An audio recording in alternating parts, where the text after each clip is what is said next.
हाँ जी। अस्सलामुअलैकुम। उम्मीद है यार सारे के सारे बिल्कुल ठीक हो गए।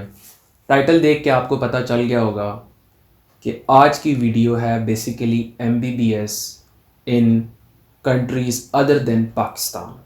It can be China, Russia और एनी अदर कंट्री। क्या फ़ायदे हैं, क्या नुकसान है। मैं चूँकि ख़ुद बाहर से एमबीबीएस मैंने नहीं किया हुआ, मैं यहाँ से एमबीबीएस कर रहा हूँ, तो मैं उतने एक्यूरेटली आप लोगों को सारी डिटेल्स कि जी वहाँ पे फ़ीस का क्या सीन है, वहाँ की क्रेडिबिलिटी कैसी है, वहाँ पे खाने का क्या सीन है, हॉस्टल्स का क्या सीन है, इन्वायरमेंट कैसा है, मैं आपको किस तरह बता सकता था। तो मैंने कोशिश की कि मैंने एक बाहर की यूनिवर्सिटी के स्टूडेंट से कांटेक्ट किया और मैंने ट्राई ये किया कि भाई ऑथेंटिक और एक्सक्लूसिव इन्फॉर्मेशन मैं उसको कहूँ कि वो आपके साथ शेयर करें।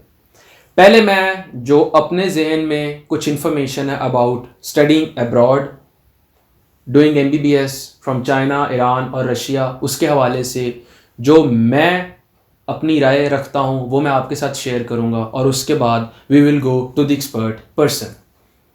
जब आप बात करते हैं कि जी हमने बाहर से एमबीबीएस करना, सबसे पहली चीज़ जो आप लोगों ने जहन में रखनी है वो ये है कि बाहर से जब आप एमबीबीएस करते हैं you have to keep a check कि क्या वो यूनिवर्सिटी पीएमडीसी से रिकग्नाइज्ड है या नहीं है। इसका मतलब ये है कि अगर तो वो यूनिवर्सिटी पीएमडीसी से रिकग्नाइज्ड नहीं है, जो कि मेजॉरिटी ऑफ द केसेस के अंदर होता है, पीएमडीसी रिकग्नाइज करता है पाकिस्तान की यूनिवर्सिटीज़, बाहर की यूनिवर्सिटीज़ को वो रिकग्नाइज नहीं करता। अगर वो रिकग्नाइज नहीं है तो फिर आप जब बाहर से 5 साल एमबीबीएस करके आएंगे तो यहाँ पर आपको पीएमडीसी के 3 पेपर्स देने पड़ेंगे। वो मुश्किल पेपर्स होते हैं, उसमें पासिंग रेशो काफ़ी कम होती है, तो आप लोगों ने ध्यान रखना है और अपने जहन में मेंटली प्रिपेयर रहना है कि 5 साल वहाँ से डिग्री लेकर ऐसे नहीं कि आप लोग प्रैक्टिस शुरू कर दें। जब तक आप लोग वो पीएमडीसी के 3 पेपर क्लियर नहीं करेंगे आप लोग यहाँ पर डॉक्टर नहीं बन सकते। आप लोगों की वो डिग्री तब तक इनवैलिड रहेगी जब तक पीएमडीसी के वो पेपर्स आप लोग नहीं पास आउट करते। मेरी इंफॉर्मेशन के मुताबिक उसके अंदर पास आउट करने वाली रेशो बहुत कम होती है। ये मैंने स्कैम बाहर की यूनिवर्सिटीज़ में ज़रूर देखा है कि वो पीएमडीसी से रिकग्नाइज्ड नहीं होती, लेकिन वो लोग ब्लफ करके ये कह देते हैं कोई टेंशन ही नहीं, पीएमडीसी से क्रेडिबिलिटी है, हमारी रिकग्नाइज्ड है। तो आप लोगों ने इस चीज़ को लाजमी तहकीक कर लेनी है। दूसरे नंबर पे बात यह है कि स्कैम से आप लोगों ने बचना है। बहुत सी कुछ इस तरह की गुमनाम किस्म की यूनिवर्सिटीज़ है, यहाँ पर उन्होंने ब्रोकर हायर किए होते हैं, वो लोग पैसे ले लेते हैं और बाहर किसी यूनिवर्सिटी का नामो निशान ही नहीं होता। पैसे लेकर वो लोग गायब हो जाते हैं, बाद में पता चलता है कि यार ऐसी तो कोई यूनिवर्सिटी थी ही नहीं। ध्यान से रहना है, हर जगह रिसर्च करके कि भाई इसकी क्या एग्जिस्टेंस है, इसका क्या करिकुलम है, इसकी कैसी फैकल्टी है, सारा कुछ सोच समझ कर उसके बाद आप लोगों ने डिसीजन लेना है। जल्दबाजी में किसी स्कैम में आप लोगों ने नहीं फंसना। फ़ीस को आप लोगों को जहन में रखना होगा, ख़ास तौर पे फीमेल्स के लिए आप लोगों को हॉस्टल्स को लाजमी जहन में रखना होगा।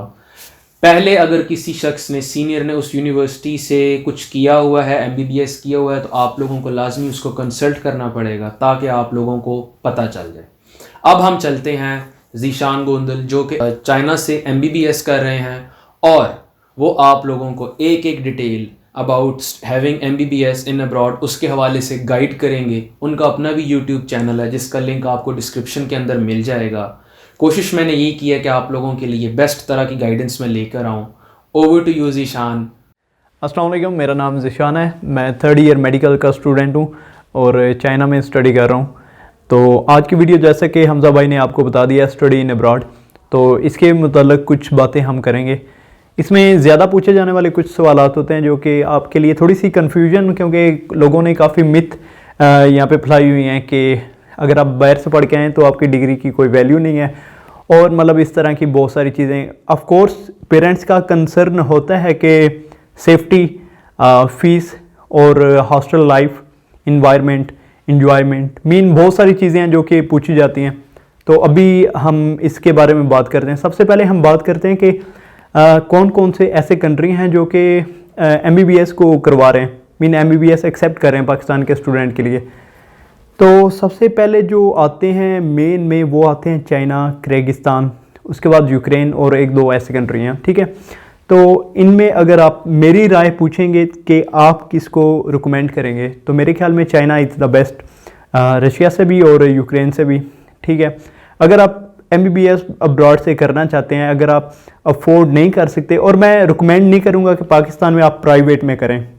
उसकी वजह है एक, जब मेरा भी आज से 4 साल पहले सेम बात हुई थी कि यहाँ पे एडमिशन हुआ नहीं, उसके बाद मुझे भी कोई चॉइस नहीं थी मेरे पास कि प्राइवेट में हर बंदा अफोर्ड नहीं कर सकता, तो वो तो आपको पता है। तो उसके बाद मेरे भी पेरेंट्स के यही कंसर्न थे जो कि मैंने पहले बता दिए हैं। तो डिसाइड करना काफ़ी मुश्किल हो गया था मेरे लिए कि इधर पाकिस्तान में ही अब प्राइवेट में करूँ या उधर। तो फिर मुझे जैसे आज मैं आपको बता रहा हूँ, ऐसे ही मेरे एक दोस्त ने मुझे बताया था जो कि चाइना में स्टडी कर रहा था उस टाइम, अभी वो हाउस जॉब यहाँ पे कर रहा है। तो सबसे पहले जो बात कंट्री की आ गई, चाइना प्रेफर करूँगा। उसके बाद अब हम बात करते हैं फ़ीस स्ट्रक्चर की। पाकिस्तान में फ़ीस स्ट्रक्चर तकरीबन 12 से 15, अच्छी यूनिवर्सिटी में 20 तक जाता है, ठीक है, वो आपको पता है। तो ऐसे ही चाइना में है। चाइना में जो बेसिक, हाँ, उनकी स्टडी थोड़ी सी कंप्रोमाइज़ हो जाएगी, 2-3 लाख में उनकी फ़ी होती है। हाँ, अगर एवरेज आपकी यूनिवर्सिटी रैंकिंग है तो उसकी फ़ी भी एवरेज होगी।